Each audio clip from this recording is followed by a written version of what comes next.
Assalamualaikum Pak RW. Waalaikumsalam. Kumaha damang? Alhamdulillah. Alhamdulillah. Sehat Pak, sehat. Alhamdulillah Pak. Hmm. Punten Bapak ini teh saya mau minta waktunya sedikit gitu. Oke, siap. Saya mau melakukan wawancara dalam rangka pengumpulan data dan informasi bahan pemetaan sosial Pak. Oke, siap.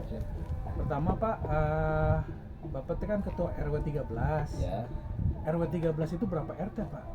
RW 13 terdiri dari 4 4 RT ya. RT. Nah, jumlah penduduknya berapa kakak dan berapa jiwa Pak di RW 13? 600, kurang lebih 600. 600 jiwa. 600 jiwa. Nah, berapa kakak? Sekitar 350 kakak. 350 kakak ya, Nah. 600 jiwa. Oh iya. Masyarakat miskin di RW 13 itu ada berapa Pak? Berapa jiwa? Berapa jiwa? Iya, masyarakat miskin. Nah. Atau berapa kakak lah? Ya, sekitar kurang lebih 20 kakak aja. 20 kakak ya. Oh, 20 kakak. Itu masyarakat miskin. Ya. Itu udah semuanya dapat BLT nggak Pak? BLT ini porsinya sekarang kan dikurangi. Oh, dikurangi. Yang tadinya dari RT dari satu RW itu 5 yang mendapatkan BLT. Nah, sekarang dikurangi menjadi 3 kakak. Ya, 3 kakak. 3 kakak yang jadi banyak yang nggak dapat BLT ya, Iya. Pak, masyarakat miskin Iya. itu. Oh, iya. Terus Pak, di antara masyarakat miskin itu yang usianya produktif Pak, Ya. maksudnya di atas 15 tahun, Ya. di bawah 55 tahun, ada berapa orang Pak kira-kira yang miskin tapi usia produktif Pak? Dari RW semua RW 13 ya? Iya, di RW 13. Sekitar 30-an. 30 orang ya 30 Pak? orang. 30 orang itu usianya produktif Ya. ya Pak ya, masih badan sehat ya, kuat ya, Ya. gitu. Tapi miskin karena tidak bekerja. Tidak ada pekerjaan. Oh, Cuma malu. mungkin bekerjanya tidak tetap atau mungkin Ya. serabutan Iya, ya, betul, Pak. betul. 30 orang ya.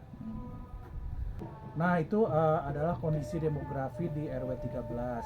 Kemudian permasalahan Pak, saya mau bertanya tentang permasalahan di RW 13.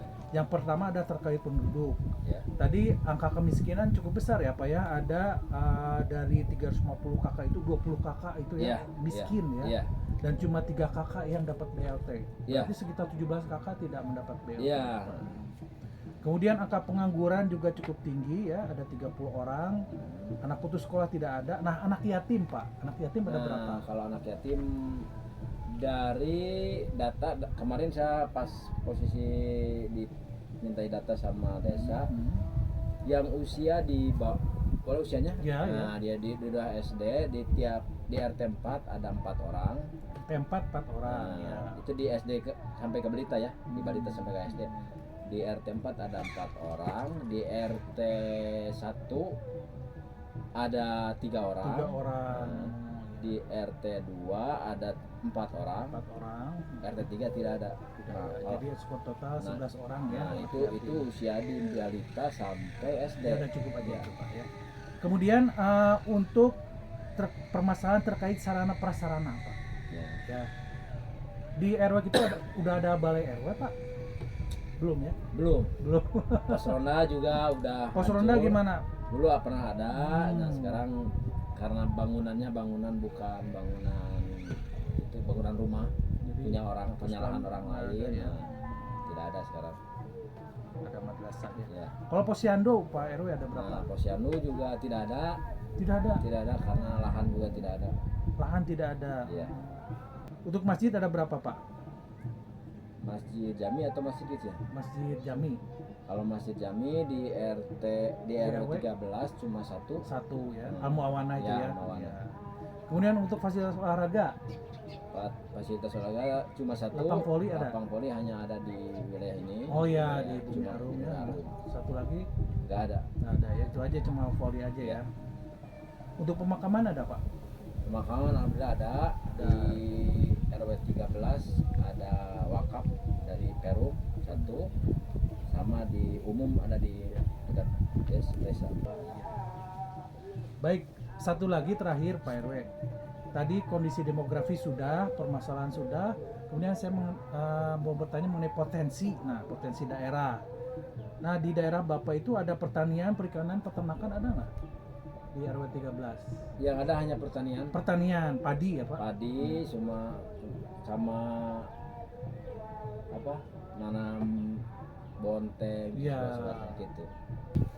Kemudian untuk gotong royong masyarakat masih bisa digerakkan masyarakat untuk gotong royong? Gotong royong alhamdulillah masih berjalan. Nah, ini dari program 1 bulan sekali. 1 bulan sekali ada sebulan sekali. kerja bakti bebersih Nah, Pak. cuma tiap blok RT, blok RT 1, RT 3, RT 2.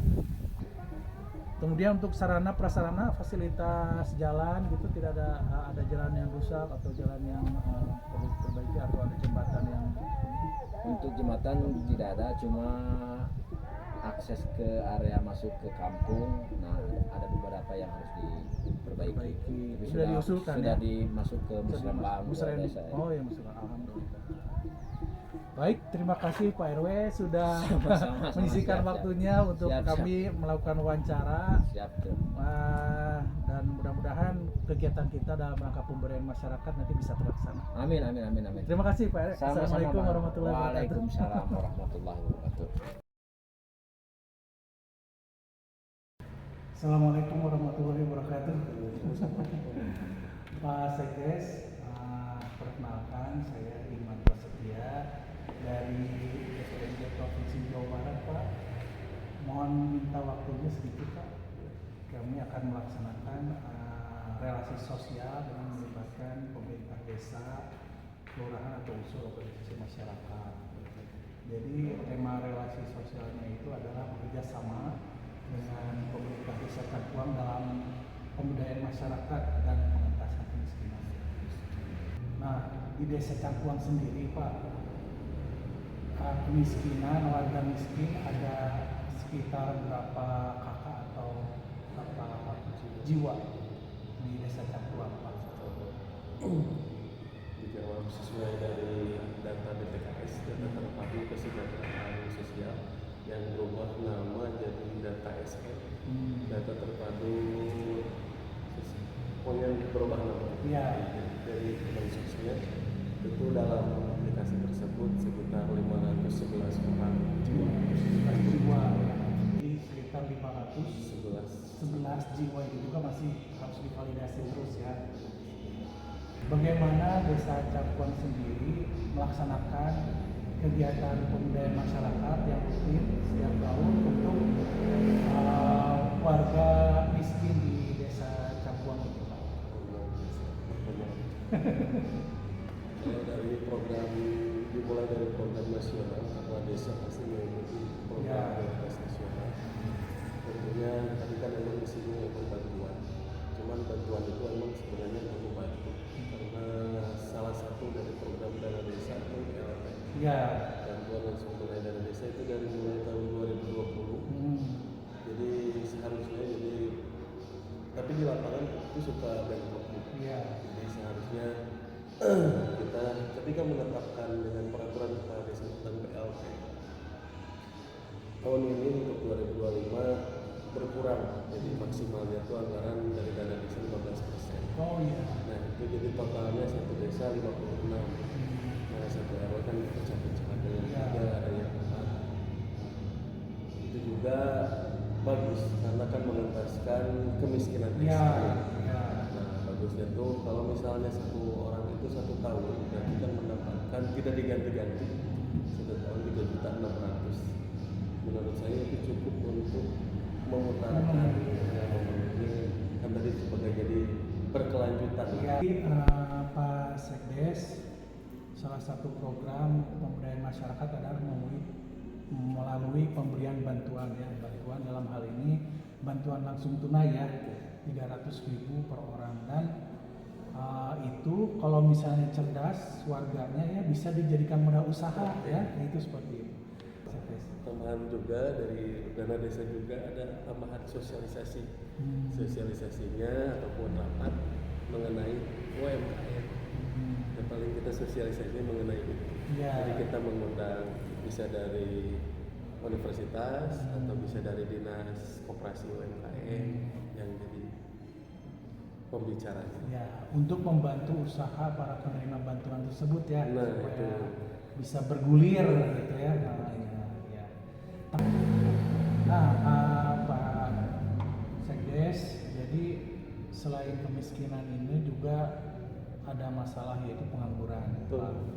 Jadi menurut data kami yang didapat dari Bapak RW 13 juga bincang-bincang kami dengan warga miskin di RW 13 bahwa masih ada pengangguran yang tidak punya pekerjaan di RW 13. Nah, barangkali di desa ada program-program yang bisa meraih pengangguran itu untuk bisa bekerja.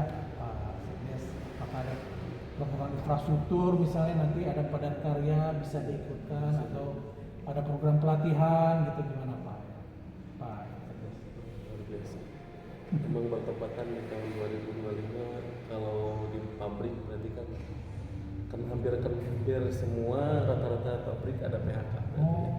Kenapa ada BSU kemarin, bantuan sosial upah nanti dari BPJS Ketenagakerjaan yang berjumlah 300 per bulan, 2 bulan 600. Nah berarti kan itu yang punya BPJS di tahun 2023 sampai 2024 sampai 2025 mendapatkan bantuan itu. Oh, yang punya BPJS Ketenagakerjaan. Sama bantuan BSU namanya ya. BSU namanya itu kerjasama Kementerian Tenaga Kerja sama BPJS. Sudah ada penyalurannya. Tapi yang pekerja, Iya. berarti kan yang ter-PHK. PHK. Oh, yang kena PHK. Nah kalau yang di desa sebenarnya banyak sekali yang bisa memakai padat karya tunai dari wilayah. Ini juga baru keluar peraturan gubernur untuk pengajuan bantuan gubernur nanti 130 juta. Yang tadinya ada rapid, sekarang rapidnya hilang. Mungkin ada anggaran di luar dari bantuan gubernur. Nah untuk infrastruktur ada sekitar 98 juta kemarin baca-baca. Iya betul Pak. Jadi dari bantuan gubernur 130 juta itu 98 juta buat infrastruktur. Nah, Itu ya. paling itu yang akan diinfrastrukturkan. Ya sebetulnya bisa memakai orang-orang dari wilayah. Ya. Misalnya tenaga ahlinya 1 atau 2 orang kita ngambil. Nah di wilayah yang sisa untuk bekerja. Ya mudah-mudahan nanti lewat Pak RW ya. Iya. Nanti kita bisa bekerja sama untuk sama-sama memberdayakan khususnya yang penganggur tadi ya, seperti itu. Aduh, terima kasih Pak Sekdes sudah meluangkan waktunya saya untuk berbincang-bincang. Mudah-mudahan kegiatan pemberdayaan masyarakat dan pengentasan kemiskinan Desa Cakuang bisa berhasil Pak Sekdes melalui program-program di desa. Assalamualaikum warahmatullahi wabarakatuh.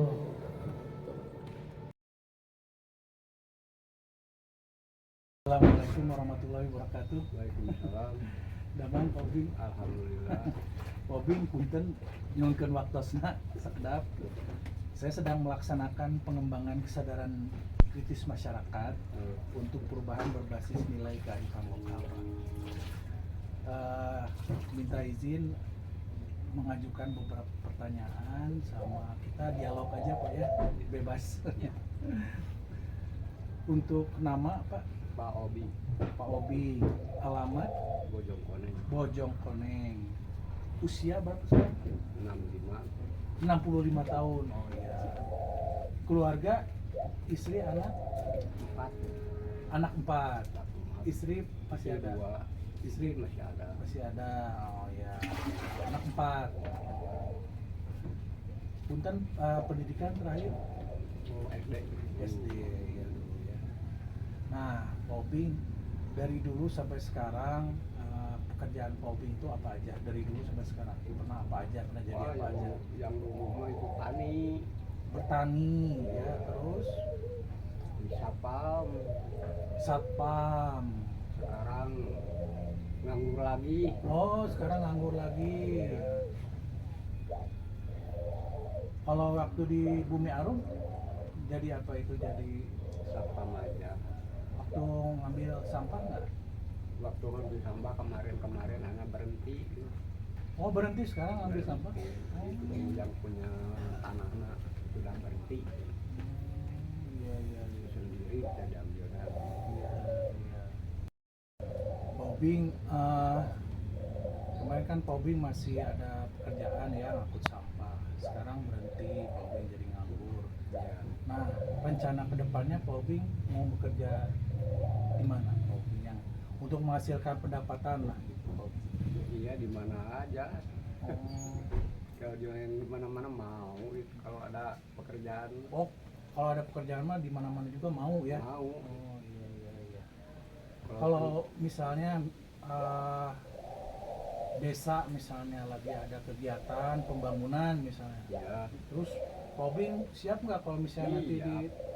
diminta Iya. bantuan sama desa gitu? iya jadi hansip siap. Hansip siap. Oh. Kembali bertani Iya siap kalau ada Kalau ada yang tanah. bertanah mah ya. Kan kesejahteraan masyarakat itu adalah tanggung jawab pemerintah. ya Dari mulai pemerintah pusat, terus provinsi, sampai ke pemerintah desa gitu. Pak Obing selama ini ada komunikasi nggak dengan desa gitu? Gimana sih Belum. program-program untuk masyarakat miskin gitu? Belum. belum Belum ya. Kalau misalnya bantuan dari desa kayak BLT atau PKH gitu, bansos itu, kan terus kayaknya kengeng itu kenging di Payun, oh, sabaraha. duka sabar lagi ya. Ayeuna masih kene kenging. Ayah Aya ayahnya Sasi dia sekali, cuma 3 kilo sasi sekali, 3 bulan sekali. 3 bulan sekali ya. PMT namanya, Berupa apa Bu? berupa Uang. beras tapi diganti berapa uang? Uang. 600, 3 bulan sekali. 3 bulan sekali berapa? 600. 600. Berarti 200.000 per bulan ya. Iya. Oh, iya. Tapi tentu bantuan itu kan tidak cukup untuk sehari-hari ya. Oh, tidak Tetap cukup. Pak Obing harus kerja bekerja gitu. Apalagi sekarang Pak Obing nganggur ya, nggak punya pekerjaan. Itu orang-orang seperti Pak Obing ini memang harus diperhatikan oleh siapa? Oleh kita semua, Pak. Oleh pemerintah, oleh masyarakat sekitar sini, bahwa di masyarakat ini masih ada yang tidak punya pekerjaan. Untuk misalnya mengelola sampah misalnya nih Pak Obing rencananya, ide saya supaya Komplek Bumi Arum itu mengelola sampah secara mandiri dari mulai memilah sampah di rumah. Iya. Jadi sampah yang organik sama sampah plastiknya anorganik itu dipisah Pak Obing. Jadi dari Pak Obing teh ngambil teh tinggal organikna we jeung plastikna gitu. Nah organikna itu biasa dianggap kangge pupuk Pak. Plastikna biasa diical gitu. Nah, nanti mungkin kerjasama aja sama yang mengelola sampah nanti gitu. Itu rencananya. Atur nuhun Bapak. iya ya Assalamualaikum warahmatullahi Waalaikumsalam. Assalamualaikum warahmatullahi wabarakatuh. Mohon izin pimpinan, pada kesempatan ini saya akan menyampaikan hasil dari perancangan perubahan kehidupan masyarakat secara partisipatif yang dilaksanakan di Desa Cangkuang, Kecamatan Rancagekek, Kabupaten Bandung. Dimulai dari pengertian perancangan perubahan kehidupan masyarakat secara partisipatif merupakan kegiatan fasilitasi untuk mendorong perubahan dari dalam masyarakat berkolaborasi dengan 3 pihak, yaitu sektor publik, sektor swasta, dan stakeholder lainnya. Pimpinan, bahwa lokus dari kegiatan ini adalah di RW 13 Desa Cangkuang, yang di dalamnya terdapat seorang warga yang bernama Bapak Obing yang masuk ke dalam kategori miskin. Bantuan yang telah diberikan oleh pemerintah desa berupa BPNT atau bantuan pangan non tunai sebesar 200.000 per bulan, Pak. Namun sayangnya saat ini Pak Obing sedang tidak memiliki pekerjaan atau menganggur.